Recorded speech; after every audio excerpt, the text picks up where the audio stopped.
Vasily, if you went back to February 24th, let me just ask you this. Okay. Seriously, let's say you were in charge of Russia.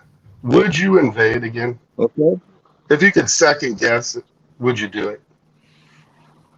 At that point, I would, and let me explain why I would. Even if you knew what you knew now. Let's say you could look into the future. I know. I've been following this since the beginning. Let me explain to you why I would. So 2014 rolls around. You have the World Cup happening. So then a protest starts for whatever reason. He's a corrupt politician, whatever. So at that point, there's protests, and they try to overthrow him and throw him out. So what does he do? He turns around and says, okay, we'll have an early election. I'll step down and we'll re-vote. But the radicals did not want that. So they did an insurrection, committed treason to overthrow that government because their ideology was not popular in the country at the time. So they overthrew them. Are those the good guys? Are you telling me that you seriously We'll start at the very beginning. Before anything happens, I'm asking you, the people that committed the insurrection, that were committing treason, are those the good guys? Let me ask you about the guys that held the Constitution in Belarus. Do you believe that election was 100% up and up? That's not my problem, though. That's the Belarusian problem. Well, if you have fake elections and you have the majority of the people vote for someone else, and all of a sudden this guy wins.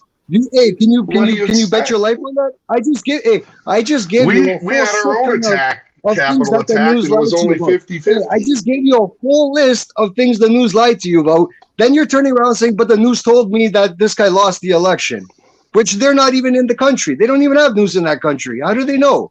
Because some lady said she's the president and we recognized her? It's the next democracy. Are you joking? Come on, these people. This is not. If you have all these people who don't believe the election, we know that now. He asked a question though. Hold on, Vasily asked a question though. Answer Vasily's question. What I'm saying is, we had this happen here. Half of our country thought that our election was fake. Yep. Was rigged. Yeah. If you've been paying so what happened? A bunch of freaking people attacked the Capitol. William, if you've been paying attention over the past couple of weeks, that's not necessarily a lie either. Whether it's a lie or not is what I'm saying is if you're in a democracy and the majority of the people think that you have rigged it or faked it, they're going to react.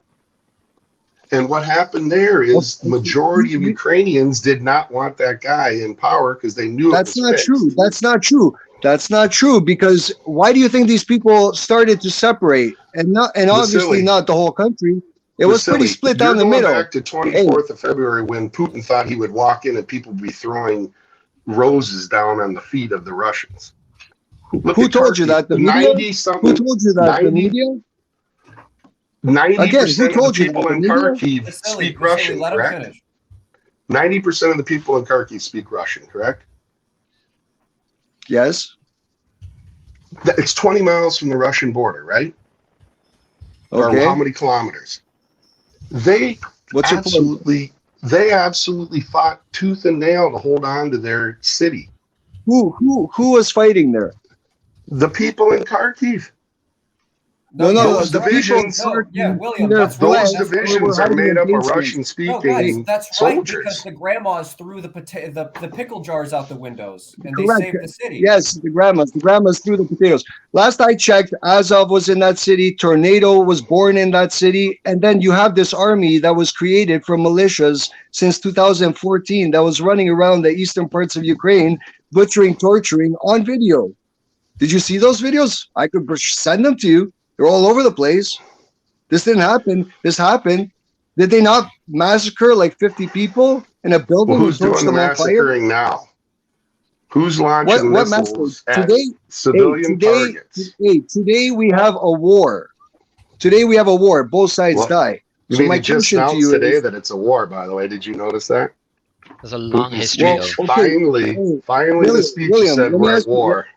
Yeah, that's because what happened to the special military operation? Yeah, but understand, before we didn't realize there were military contractors from other countries who were in the country, who were in Ukraine, actually guiding and leading Ukrainian troops. Now we know it's for a fact. Now sending in $100 billion of weapons. But the point I'm trying to make here it's not quite $100 billion yet. probably will be by the end of the On year. our end, it is. On the U.S. end, it is. Especially after the It omnibus is, bill just got passed. Well, it's a good test of our So my weapons. question to you That's is, right. Failing, but everybody Kill a who bunch of predicted people a, and see if hey, our guns work.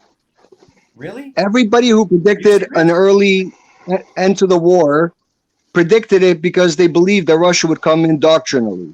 They would come in with a big force and actually have a war. Charger. If you think bringing 190,000 troops into the country to conquer it is a sufficient force, and then they tell you they're calling it a special military operation, they give you what they're trying to achieve, you could say it's Regime not a change. war at that point. And We know it if was you regime listen to change. it, and they probably failed. There was some intelligence. I'm not saying that they're perfect. Of course, they did a lot of wrong things too, Oh, and a lot of things It was. changed back and forth Can throughout I this just time. say something quickly? Because William brought up a comment there just about like, if you were Russia and you saw the future and you came back, would you still go to war?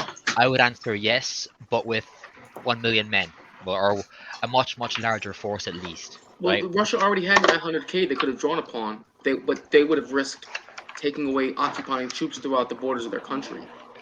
Yeah, They already had So what 900K were that they doing then? They had understood the rate at which sort of NATO had integrated with Ukraine, and also the rate at which other countries would have gone to aid Ukraine from the their only difference, perspective. I think the only difference would have been that they would have done a partial mobilization at the start of Yeah. the conflict versus what 8 months in. Yeah, and there would started be no around. lightweight just like running down roads. It would have been more of a slow advance, like we're seeing in Bakhmut, where they basically just flatten areas and move And that on. and that was that 40-mile convoy would still be outside of Kiev right now. Would still to this day be outside of Kiev. They No, wouldn't have wait, been- because they that wouldn't was have- just Yeah, a feint, convoy. a fake feint. I'm saying they No would not one's have. saying that, They man. would No not one's have saying that, withdrawn. William. Don't They would worry. not have withdrawn out of that city though. Kiev to this day would still be under siege. I Yeah, think they would also. May I ask attack the one or two questions Knows. to William? Sure.